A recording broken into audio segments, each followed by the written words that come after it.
Hey, good evening, everybody. Hey, good evening, everybody. There we go, there we go. Hey, my name is Jimmy Keefe. I'm one of your county commissioners. And Chairman Evans, Charles, raise your hand. He appointed a committee of county commissioners to work through the community, work with the community, and talk about what is called the American Rescue Plan and all the funding that has come down. Tonight, I am joined by my fellow commissioner and member of our committee, Vice Chair Glenn Adams. There's Glenn. We have a number of members of our staff here, and what this is a listening session, okay? As many of you have heard, the American Rescue Plan is putting a lot of money into communities to invest in those communities so that we can get back on our feet and get back to where we were. It's our job as commissioners to be responsible, fiscally responsible in the investment of our community. And we have a series of meetings like this, town hall meetings, Spring Lake being the first. And we're going to do a listening tour. We know that in certain areas, the priorities may be a little bit different. Whether you have broadband capabilities here may not be a problem in another area. Countywide water may not be a problem here. It may be in another area. But our goal tonight is to hear from you. And that's really what we want to do. So there's going to be a scheduled event. I'm just here for the welcome and the listening, as is Commissioner Adams. Our county manager, Ms. Amy Cannon, is going to be speaking and telling us a little bit about what we can do and what we can't do. But before I do that, I would like to introduce the mayor of Spring Lake, Mr. Larry Dobbins, to come up and say a few words. And by the way, any Pine Forest Trojan people out here? There you go. 1979. All right.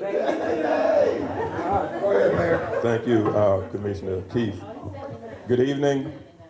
On behalf of the wonderful people of Spring Lake and the elected officials, we welcome you all to the beautiful town of Spring Lake. We only ask that you come back again real soon. But thank you all for coming to help us understand the ARP. I understand that some folks are happy today because some checks have been in the bank and in the mail. Now, help make Spring Lake happy when ours is deposited. Okay, I would like to also acknowledge the board of aldermen. I'll start at my far right, Alderman O'Gara, Alderwoman Jackson, Alderwoman Sutherland, and Alderwoman Cooper.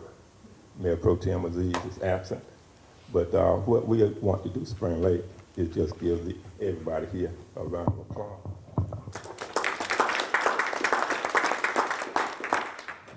Because they have some good news for us, and we can't wait to hear it. Thank you, Mr. Mayor. Okay, back to Ms. Campbell. Thank you, Mayor Dobbins. And thank each of you for taking your time out to come and spend a little bit of time with us this evening. I'd like to, first of all, show you the agenda this evening. I have a few remarks, and I want to provide an overview of these funds.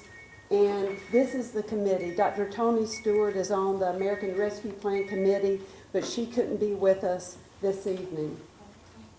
From a staff perspective, I have 3 assistant county managers here with us this evening. Assistant Manager Dr. Angel Wright Lanier and Sally Shutt. They're going to stand up in just a moment. They're going to be working with you as we go through the survey to get your feedback. But I also have Assistant County Manager Tracy Jackson. Tracy, raise your hand. He's with us this evening for backup and support. And so it's been almost 18 months since we encountered the first case of COVID in the United States. That's been a long time ago, and the pandemic has literally impacted every aspect of how we live our lives today. We learned a new terminology, social distancing, and now that's a commonplace. And right after that, schools transitioned to remote learning. And then we had the economic shutdown where businesses closed, and then that led to unemployment. And so early in 2020, millions of Americans lost their job. But We have a long way to recover from this event, not only from an economic point of view, but really from a public health point of view as well. So here's a few key facts. President Biden signed the American Rescue Plan Act on March 11th, and these funds are intended to help states, local governments, territorial and tribal governments in the continued fight with the pandemic. We still have the variant virus that's still attacking people. Our numbers in our community have risen again. So we still have, from a public health point of view, we still have a responsibility to protect our citizens. States and local governments have been called on to develop new programs to protect our communities from a public health point of view as well as an economic point of view. So here's a few key facts about the funds. You can use these funds for expenditures incurred between March 31st, 2021 through December 31st, 2024. All the funds have to be obligated, that's an accounting term, but obligated by 2024, but they can, at the final spending date is 2026. And so there's a lot of reporting guidelines, but the most important thing I want you to remember is that everything has to be tied back to recovery from the pandemic. And so this evening, I'd like to go over the eligible uses of the funds. And we'll begin with the first category, which is support from a public health response. The need for public health measures related to COVID will continue in the coming months or maybe even years. We need to continue to provide resources to reduce the spread of the virus and continue with that important vaccination process. COVID-19 has affected us from a physical health point of view, but I don't think we can forget the toll it's taken on individuals from a mental health perspective as well as an emotional perspective. So you can see on the slide that these funds can be used for behavioral health programs.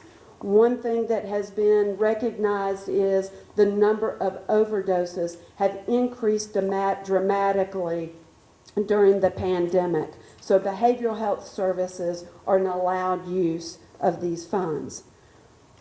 Congress also wants to continue planning. Each job as public servants is to protect our citizens. And then the final category that I want to mention is a very important category, and it's about addressing disparities. While the pandemic has affected each and every one of us, there are groups that have been disproportionately impacted by the virus. There's some demographic groups that have increased health inequities. They may have had barriers to good medical care before the pandemic, but the pandemic has increased those barriers. And those barriers may relate to demographic groups along racial lines, ethnic, and socioeconomic lines. The next category addresses the negative economic impacts by the virus. We've just talked about the public health side, but now let's talk about the economic side. COVID-19 has created a lot of financial hardships for our citizens. And although many jobs have been restored, nationally the number of jobs are millions less than the pre-pandemic levels. And so this funding allocated to states and local governments have been set aside to assist households or populations with rental assistance, mortgages, and things like that. But we can't forget small businesses that have been impacted, as well as nonprofits that provide needed and critical services to our community. And we can't forget when the economy shut down, travel and tourism were significantly impacted. And many communities like ourselves rely on folks coming through I-95 and visiting the military. So that's another key component. So premium pay. Throughout the crisis, we've had essential workers that have put their own health at risk to continue providing needed services in hospitals from a public health nurse perspective, law enforcement, public safety. Each and every day, they've continued to be on the front lines. Many essential workers are low-wage earners, and them and their families may have been one of those groups that have been disproportionately impacted, but they've continued every day to serve our citizens. Because of this, premium pay is intended to compensate essential workers for the heightened risk that they've taken each and every day and put their families at risk as well. The next category is investment in water and sewer infrastructure, and I think this is big for our community. And the reason Congress included this category is because they realize how critical clean drinking water is to public safety and public health, as well as effective wastewater systems.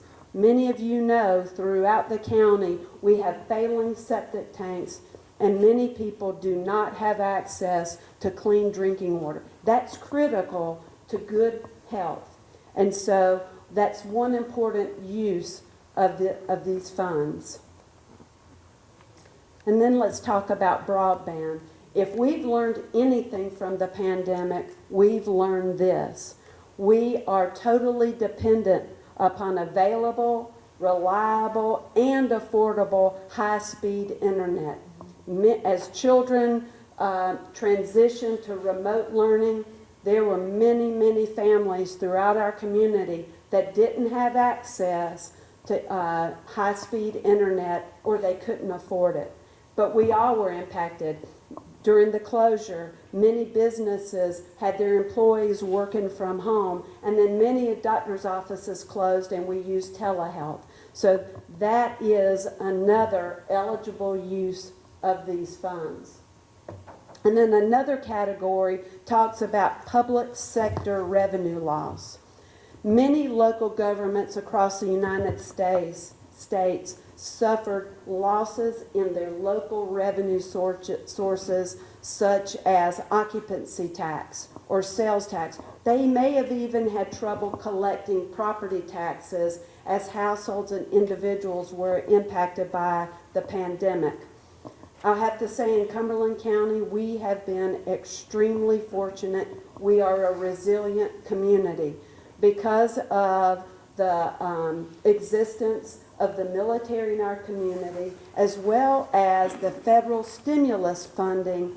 Our local sales tax remained very strong during the pandemic, and so we are really not as overly concerned about revenue loss, but many other entities throughout the United States had significant revenue losses. And then finally, again, I want to circle back because this is so important. This funding is intended to provide equity-focused services. And so, again, we want to address those communities or those demographic groups that were greatly impacted by the community.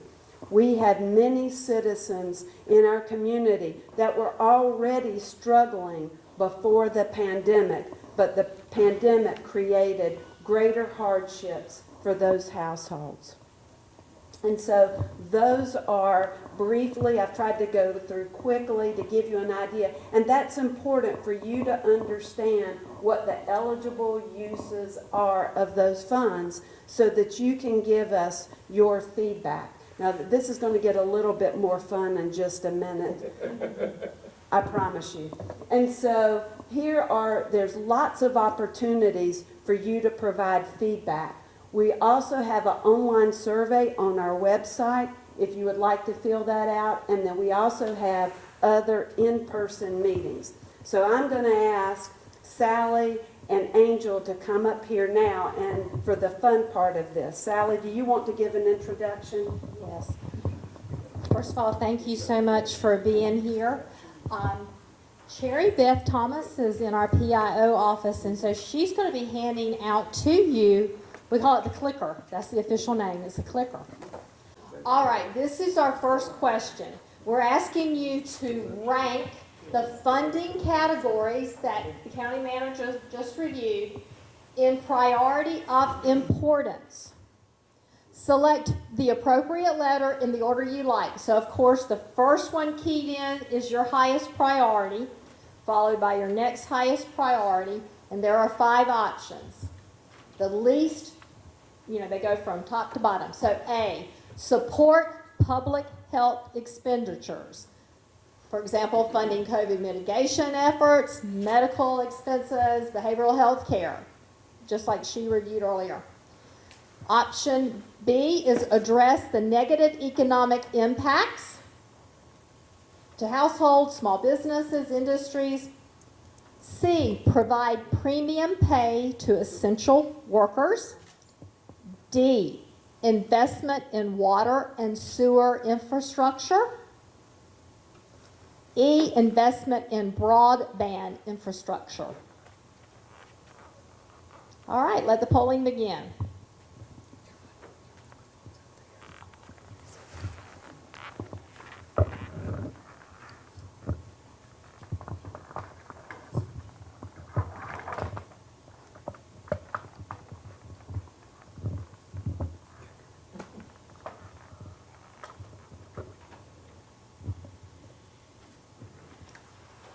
Has everyone had a chance to vote? Pretty close. C, provide premium pay for essential workers. Then the next 2 are tied with support public health expenditures, address negative economic impacts, followed by investment in broadband, and D, investment in water and sewer. All right, question 2. Good evening, y'all. I didn't speak, so hello, how are y'all doing? Sorry, the clicker. Okay, so question 2. Please rank the following examples of programs and services designed to address the public health impacts of COVID-19 from 1 to 4, with 1 being the most important and 4 being the least important. So you have your options A, B, C, and D. You all would go ahead and rank those for us.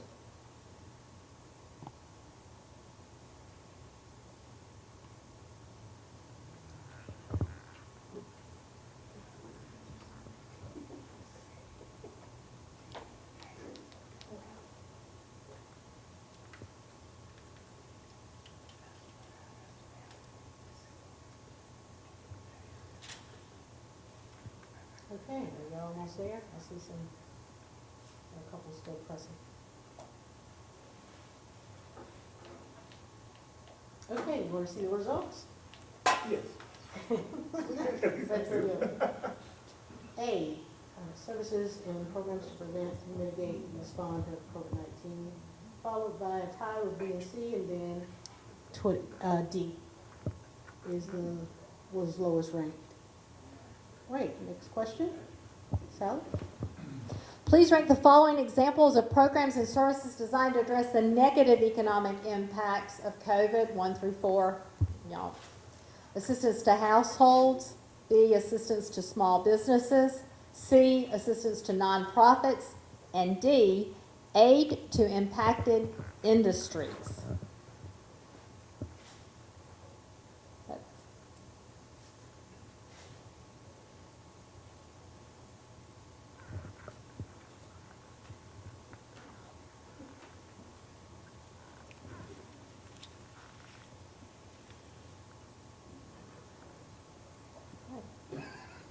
Everyone had a chance to vote. Okay, results are 32% assistance to households, followed by assistance to nonprofits, assistance to small businesses, and then aid to impacted industries. All right, the next question. Please rank the following examples of the programs and services designed to address disproportionately impacted communities. So A, services to address homelessness, B, affordable housing, C, addressing educational disparities, and 4, promoting healthy environments for children. You would go ahead and rank those, please.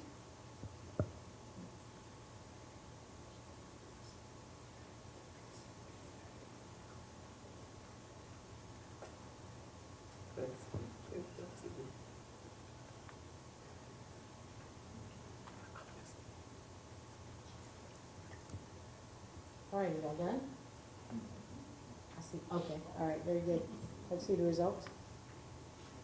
All right, B, 28%, D, 26, C, 24, and A, 22%. Next question, please. Rank the following types of infrastructure projects or programs in order of priority. A, public water projects to improve access to clean drinking water, provide public sewer to address septic tank problems. C, projects to improve resilience of infrastructure to severe weather events. And D, broadband infrastructure to unserved or underserved communities.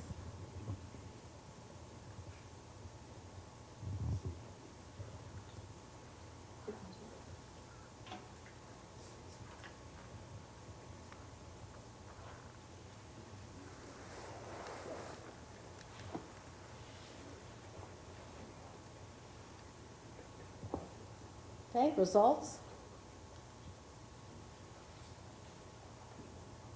Public water projects, and then the rest are very close, all in line with those. Next question, please. All right. Please, open-ended question, all right, Sally. Okay.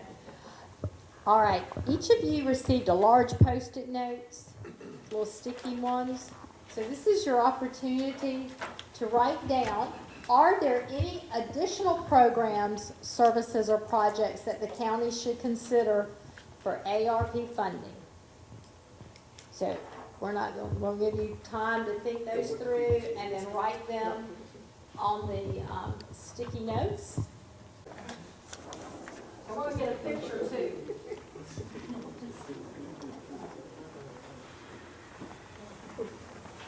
Is it okay if I move first to there?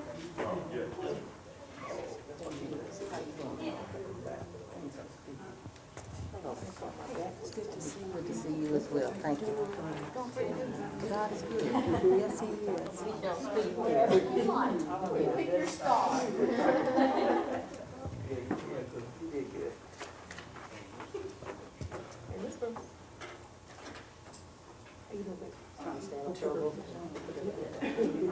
I'm trying to stay over. Just a good try.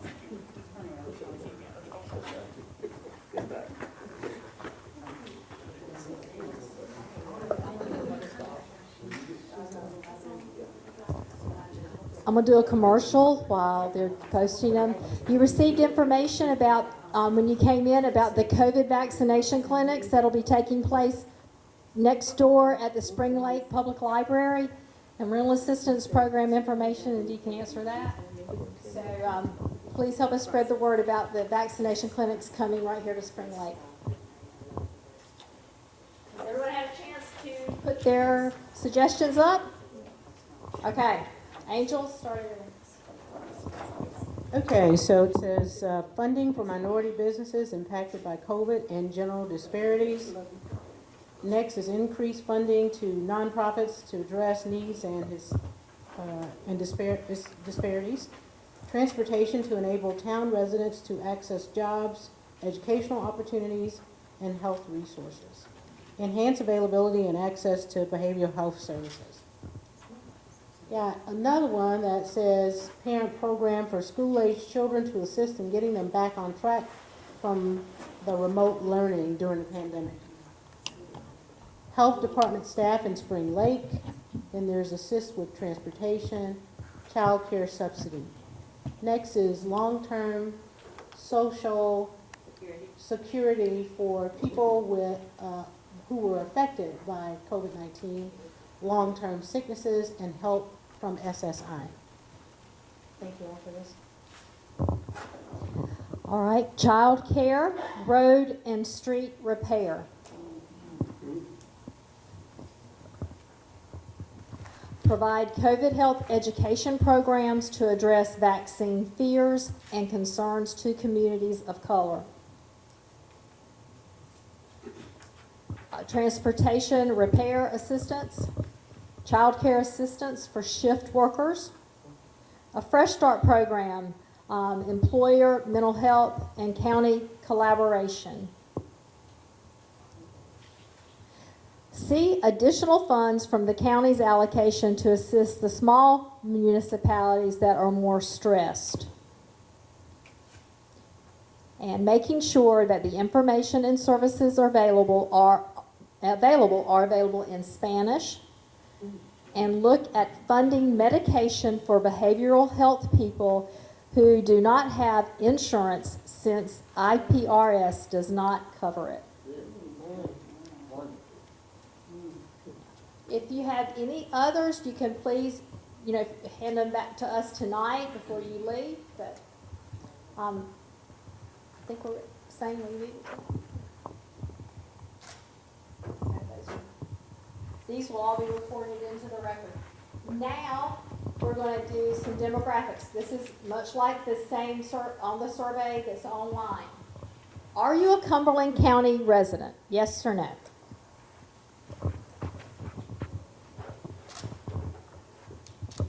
Okay. 100% are Cumberland County residents.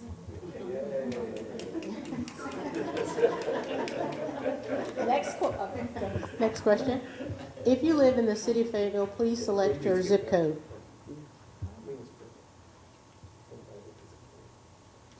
Can y'all see this? Can y'all see the zip code? Okay, they can see. All right. Yeah. Does anybody live in this? Go ahead. Oh, we're still, okay. Yeah, All y'all right. pick one if they don't need it. Go ahead, Sam. So C, 28304 and 28311 are here. Hey. Now, next question is, if you live in the other areas of Cumberland County, please select your zip code.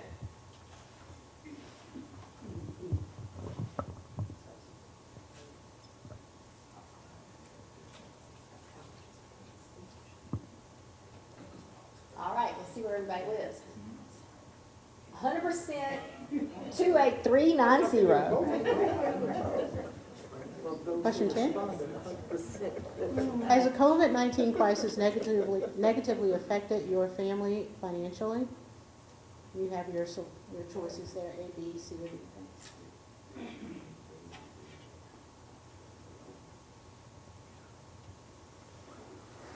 Okay, let's see the results. Somewhat seem to be the most prevalent. Next question. Do you have access to affordable high-speed broadband at home?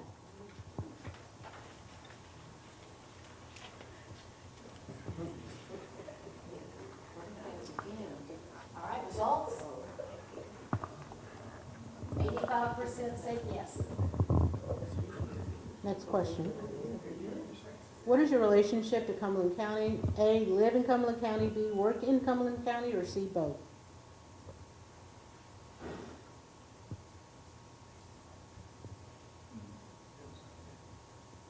Okay, let's see the results. 50% live in Cumberland County, 42% work in Cumberland County, and C, oh no, C, 42%. Okay, sorry. Next question. I should have worn my glasses. Do you own or operate a small business in Cumberland County?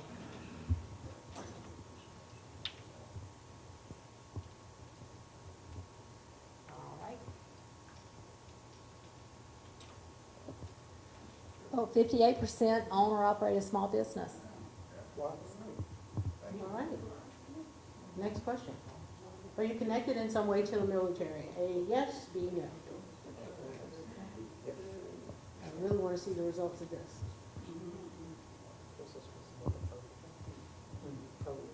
50-50. Wow.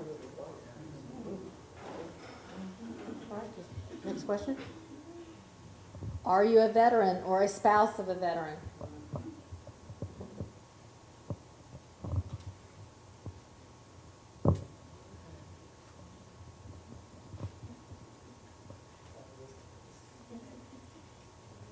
Next question, please.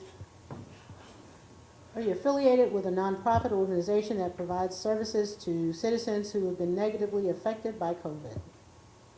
A yes, B no.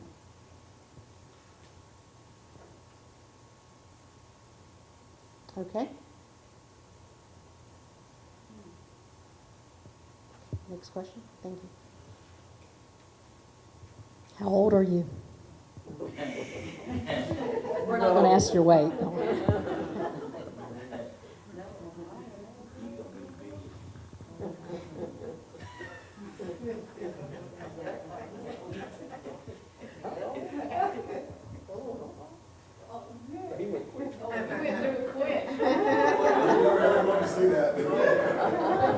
I think you're right. 60. It was D. It was D. Yes. Oh, 60. Okay. All right. So,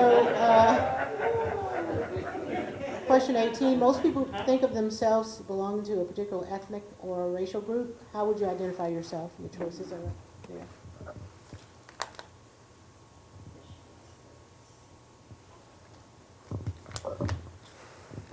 Okay.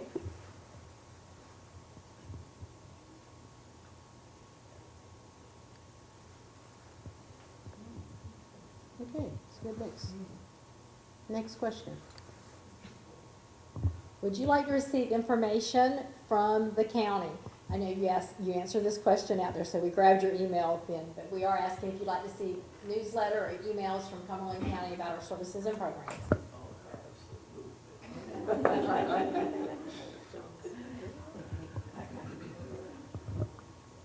Oh, good. Thank you so much.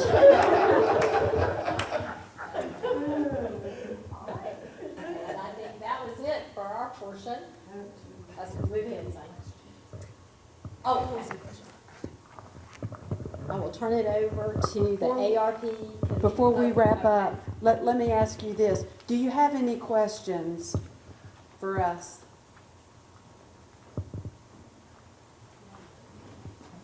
All right, I'll turn it back over to the chairman of the ARP committee.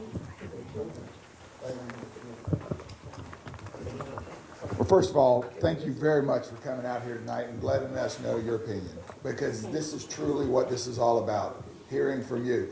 And it was kind of odd. I think I pulled something away from this that I didn't really expect, and I learned some things about the Spring Lake community that on what the needs were. First of all, how did you like it? Did you like this? Did you like the engagement on this part? Do you think we covered everything that the things that we can do?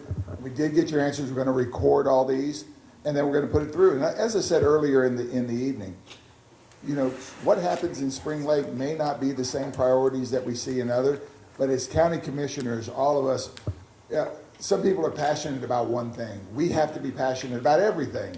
And so, you know, we have to take a look, and our goal, our mission, our standard is to invest in our community to make it the best community that we possibly can. And that means investing in not only the people, and investing in the projects for the community. So I want to thank Chairman Evans for coming out, and also thank him for having the foresight to put together this community and this committee and come out and talk to you guys. So if I could ask each and every one of you that participated, if you liked it, would you give a round of applause to the staff who put this all together? We'll be around for a little bit afterwards, but we're going to try to get out before the sun goes down, and so we can all get back home to where we want to be. But thank you again for coming out. Again, Jimmy Keefe, one of your county commissioners, Glenn Adams, Commissioner Tony Stewart, who's not here today, on that. And thanks again to Chairman Evans. Thank you very much. Have a good evening.